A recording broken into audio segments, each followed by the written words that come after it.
I'm Clara, a 40-year-old French teacher. Life was pretty standard, filled with books, classes, and the occasional coffee with friends. I never expected it to take a dramatic turn until Mrs. Lefebvre, an old friend of my mother's, decided to play matchmaker. One afternoon, while I was sipping tea at my mother's house, Mrs. Lefebvre dropped by. She was a lively woman in her 60s, always with a story to tell or a plan up her sleeve. "Clara, dear, I have the perfect man for you," she exclaimed as she settled into the armchair.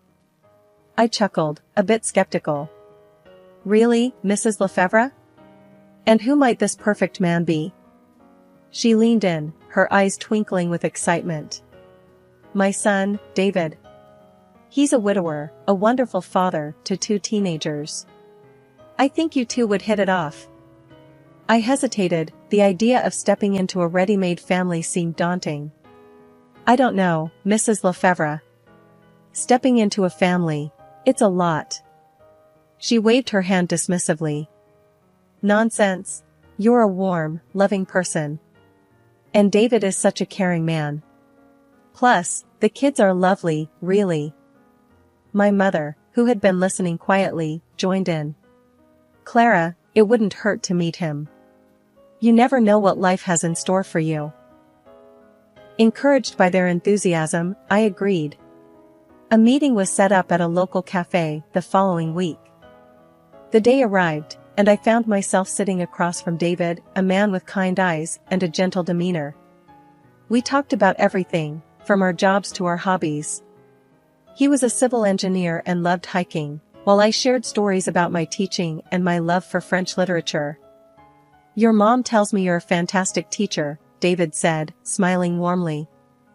I blushed slightly. "Well, I love my job. Teaching French is my passion." "And your mom mentioned you're quite the hiker." He laughed. "Yeah, when I get the chance.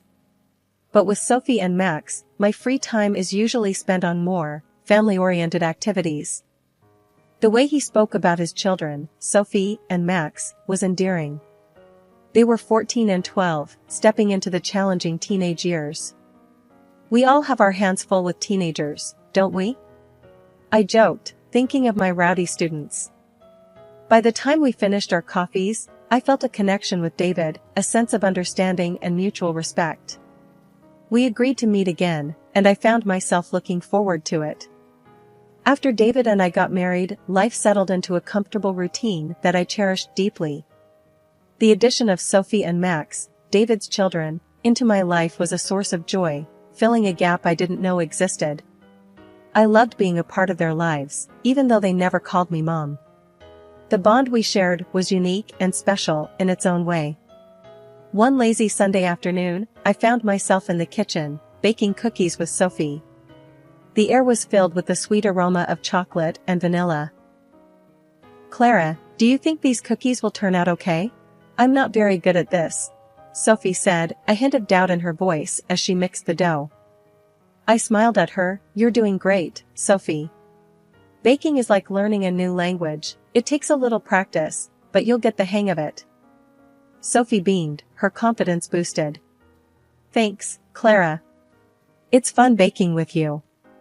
Just then, Max bounded into the kitchen, his energy almost palpable. "What's cooking, ladies? It smells awesome." "We're making cookies. Want to help us with the decorations later?" I asked, knowing his creative flair would add a fun element to our baking. Max nodded enthusiastically. "Sure. I'll make them look super cool." The afternoon passed with laughter and light-hearted banter. It was moments like these that made our house a home. Later that evening, as we sat down for dinner, the conversation turned to our plans for the upcoming holiday. "How about we go hiking this year? There are some great trails not far from here," David suggested, his eyes gleaming with excitement. Sophie seemed intrigued. "Can we camp overnight? I've always wanted to try that." Max chimed in, "Yeah, and maybe do some fishing too." I watched the animated discussion, feeling a warm sense of belonging. "That sounds like a great idea. A little adventure for the family," I added. David reached across the table, giving my hand a gentle squeeze. Thanks for being so open to this, Clara. I know outdoor stuff isn't really your thing. I laughed. Well, I might not be the outdoorsy type, but I'm definitely up for new experiences. Especially with you all. The dinner continued with plans and ideas being tossed around, each of us contributing to the holiday itinerary. It was a simple meal, but the warmth and love that filled the room made it memorable. That night, as David and I cleaned up the kitchen, he turned to me, his expression soft. Clara, I just want to say, you've been amazing with the kids. They've really opened up to you. I leaned against the counter, a contented sigh escaping my lips. I love them, David. They're great kids, and I just want to be there for them, in whatever way they need. He wrapped his arms around me, pulling me close. In that embrace, I felt the strength of our family bond. It was a bond that had grown over shared experiences, mutual respect, and love. I went to bed that night feeling grateful and fulfilled. Shortly after our wedding, David's mother, Mrs. Lefevre, suffered a stroke that left her paralyzed. In the blink of an eye, our lives changed drastically. I took on the responsibility of caring for her, balancing this new role with my job as a French teacher and managing household chores. These were challenging times, but I found solace in providing comfort to someone who had welcomed me with open arms into their family. Years passed, and Mrs. Lefevre's health continued to decline. Then, one fateful morning, she passed away. The loss hit me harder than I expected. She had become like a second mother to me. The day after her passing, the house was quiet, an eerie calm that felt unnatural. I was in the kitchen, lost in my thoughts, when David and the kids came in. Their expressions were solemn, but there was a strange undercurrent of anticipation in their voices. Mom's lawyer will be here this afternoon to discuss the will, David said, pouring himself a cup of coffee. Sophie chimed in, her tone surprisingly light. I wonder what Grandma left for us. She always said she had some savings aside. I was taken aback by their conversation. Shouldn't we be focusing on arranging a proper service for her? She was a big part of this family. David shrugged. We'll take care of that, but there's no harm in looking ahead, Clara. Mom would have wanted us to. As the day progressed, their excitement over the inheritance became more apparent. It was as though Mrs. Lefevre's passing was merely a pathway to financial gain. I couldn't help but feel disturbed by this blatant display of greed. That evening, after the lawyer's visit, David and the kids gathered in the living room, eagerly discussing the inheritance.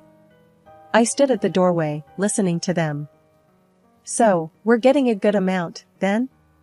Max asked, his eyes gleaming. David nodded. Yes, enough to make some significant changes around here.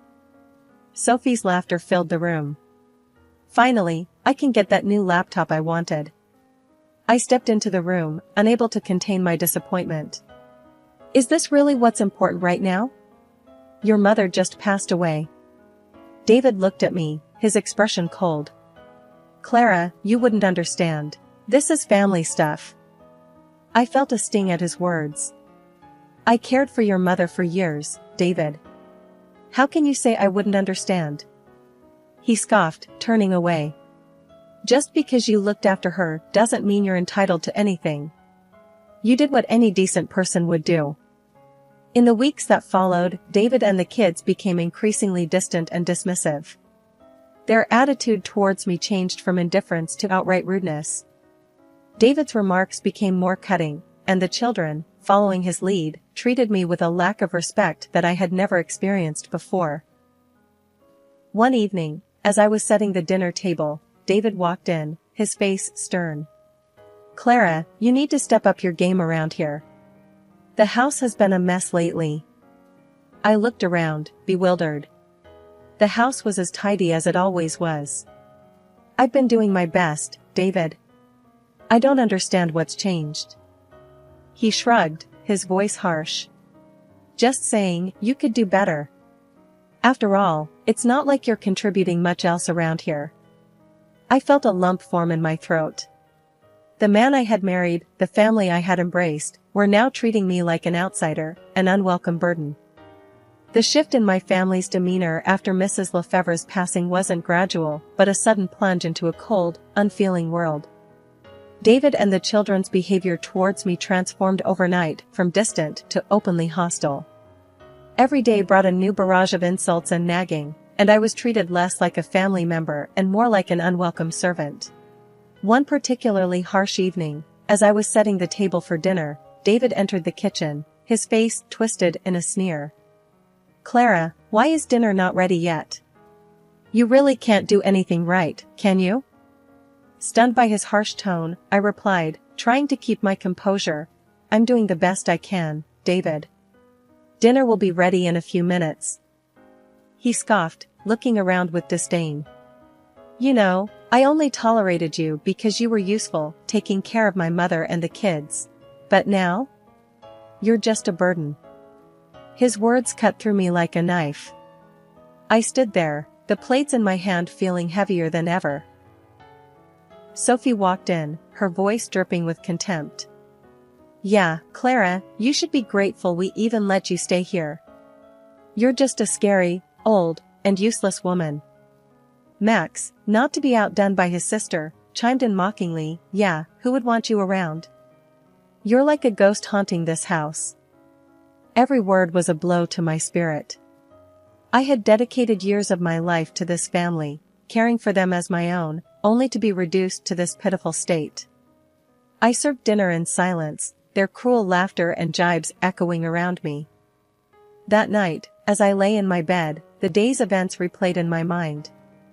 David's cruel declaration that I was nothing more than a now useless caretaker, Sophie's and Max's hurtful comments, it all hammered home the painful reality that the family I had loved and cared for saw me as nothing more than an expendable servant. The following days were no better.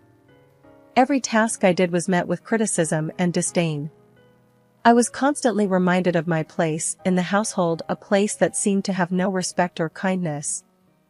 One afternoon, as I was cleaning the living room, David walked in with a look of annoyance.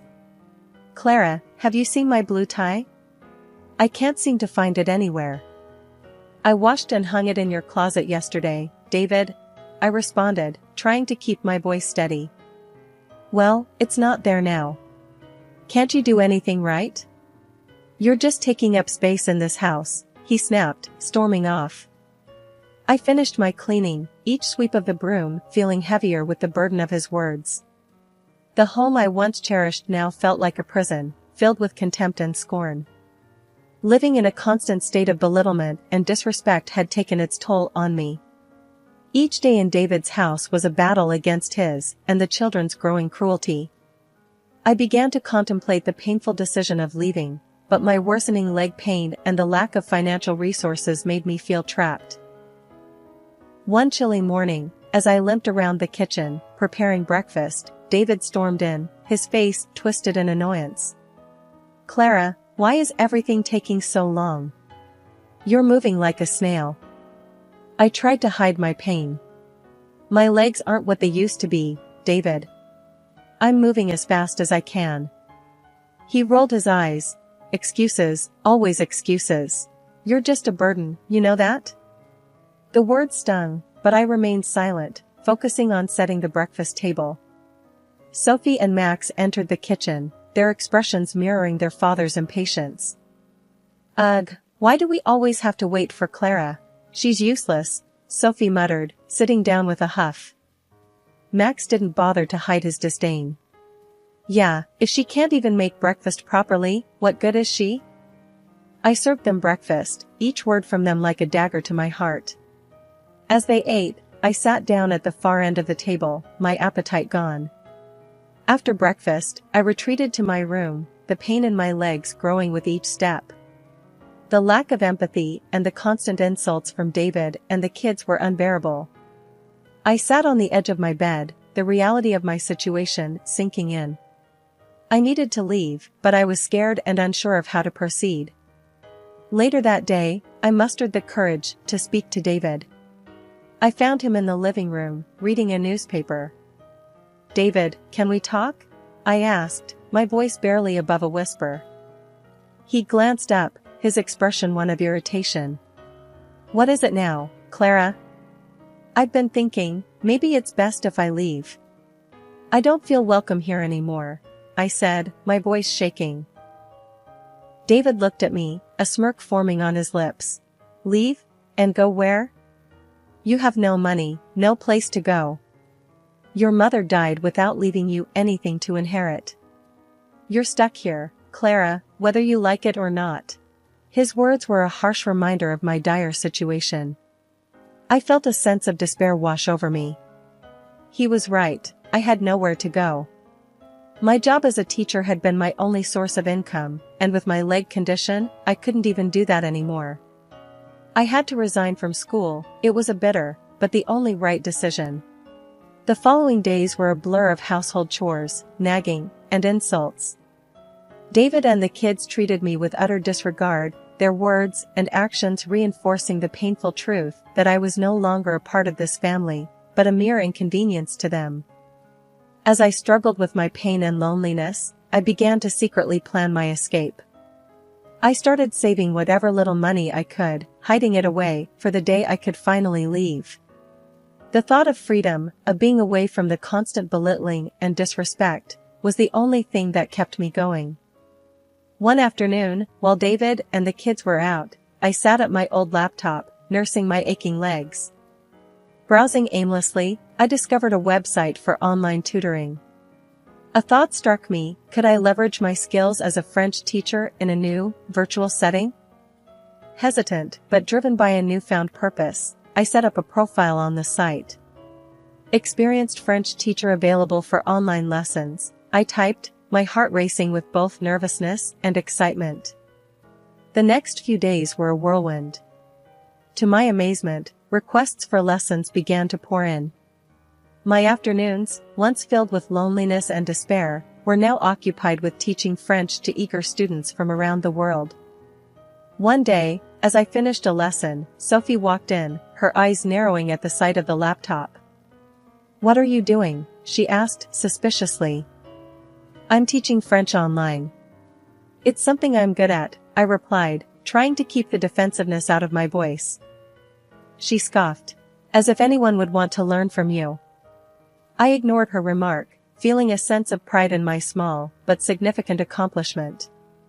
As weeks turned into months, my reputation as an online French tutor grew. I started earning enough to entertain the idea of independence, of a life away from the constant degradation I faced at home. The days that followed saw me juggling my newfound career with the household chores. Despite the physical pain and the emotional drain of living in a hostile environment, I found solace and strength in my teaching.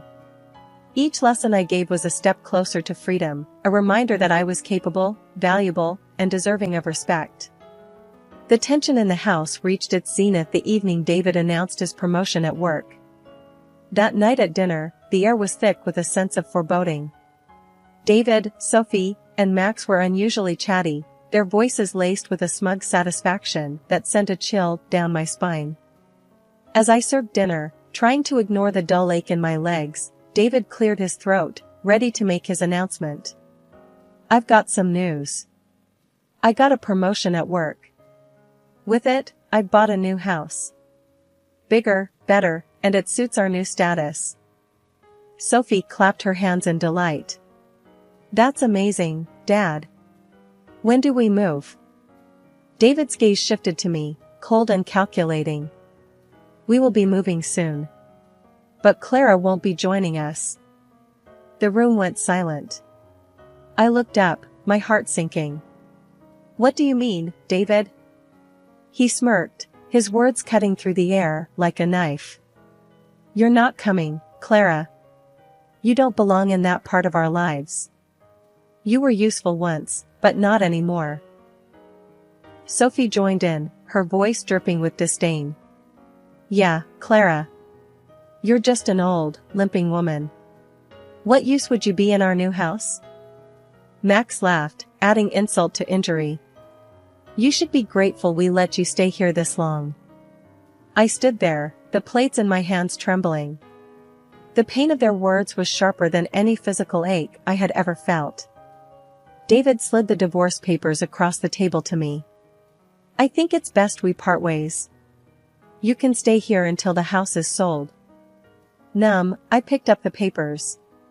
My hands were shaking as I signed them. There was no point in arguing or pleading.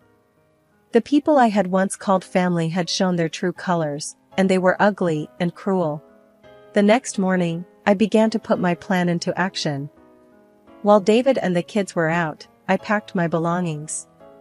Each item I placed in the suitcase was a step towards my freedom. When David and the kids returned, they found me at the door, suitcase in hand. David's expression was one of surprise and confusion. "What are you doing, Clara?" he asked, his voice laced with a hint of concern. I straightened my back, facing them with a newfound strength. "I'm leaving, David. I will not stay here and be treated like a worthless burden." David scoffed. "Where will you go? You have nothing." I smiled, the first genuine smile in weeks. "I have more than you think. I have my dignity, my skills, and I have plans. You will not see me begging." In my rented apartment, a modest but serene space, I was rebuilding my life, one online French lesson at a time. The freedom and tranquility here were in stark contrast to the oppressive atmosphere I had escaped from. One evening, as I was reviewing lesson plans, my phone erupted with the frantic ringing of a call from David. His voice, laced with panic and anger, filled the room. "Clara, what the hell have you done? Sending those recordings to my boss? Do you have any idea what you've caused?" he bellowed, the sound of his fury resonating through the phone. I leaned back in my chair, a smirk playing on my lips. "Oh, you mean the recordings of all the lovely things you and the kids said to me?" Yes, I did send them. In the background, I could hear the unmistakable cries of Max and Sophie. "Tell her to fix this, Dad. She's ruined everything." David's voice cracked with desperation. "Clara, please. Because of those recordings, I'd been demoted. I can't afford the mortgage on the new house. You have to help us." The sounds of their pleading were music to my ears. "Help you? After the way you all treated me? You made your bed, David. Now lie in it." His voice rose to a near scream. "You can't do this to us. We're your family."